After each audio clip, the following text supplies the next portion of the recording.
وہ شخص پریشان ہو، مصیبت زدہ ہو، اسے چاہیے کہ مجھ پر کثرت سے درود پاک پڑھے، کیونکہ درود پڑھنا مصیبتوں اور پریشانیوں کو لے جاتا ہے۔ درود پاک کب کب کہاں کہاں اور کیسے کیسے کام آتا ہے۔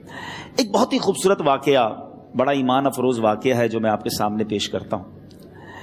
ایک دوست نے اپنے ایک دوسرے دوست کو قرض دیا، اور جب اس نے قرض دیا تو وہ قرض ایک بڑی اماؤنٹ تھی، 3000 دینار۔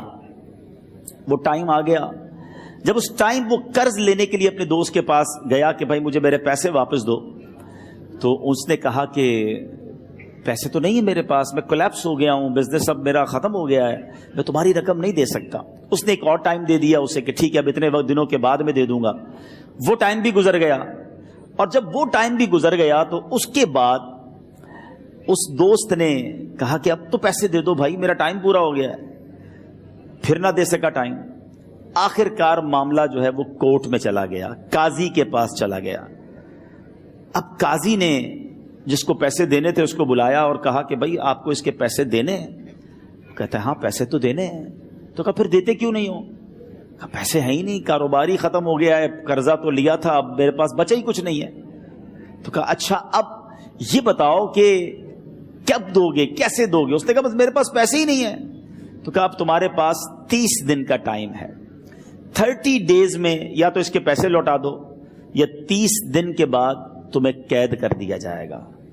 یہ شخص اب گھر آیا، پیسے تو تھے نہیں، مگر شاید علماء نے لکھا کتابوں میں، یہ واقعہ کئی بڑی بڑی کتابوں میں لکھا اور درود پاک کے فضائل کی بڑی بڑی کتابوں میں لکھا، اور اس شخص نے سوچا کہ اس نے ایک حدیث پاک پڑھی ہوئی تھی، نبی پاک علیہ الصلوۃ والسلام نے فرمایا ہے جس کا مضمون ہے کہ جو شخص پریشان ہو، مصیبت زدہ ہو، اسے چاہیے کہ مجھ پر کثرت سے درود پاک پڑھے، کیونکہ درود پڑھنا مصیبتوں اور پریشانیوں کو لے جاتا ہے۔ اب اس عاشق رسول نے سوچا اور تو کچھ ہے نہیں، اب میں درود پاک پڑھنا شروع کرتا ہوں۔ صبح سے لے کر شام تک وہ درود پاک پڑھنے لگ گیا۔ 27 دن گزر گئے، only 3 days left، 3 دن باقی تھے قاضی کے پاس جانے میں۔ 27 دن گزر گئے درود پڑھتے پڑھتے۔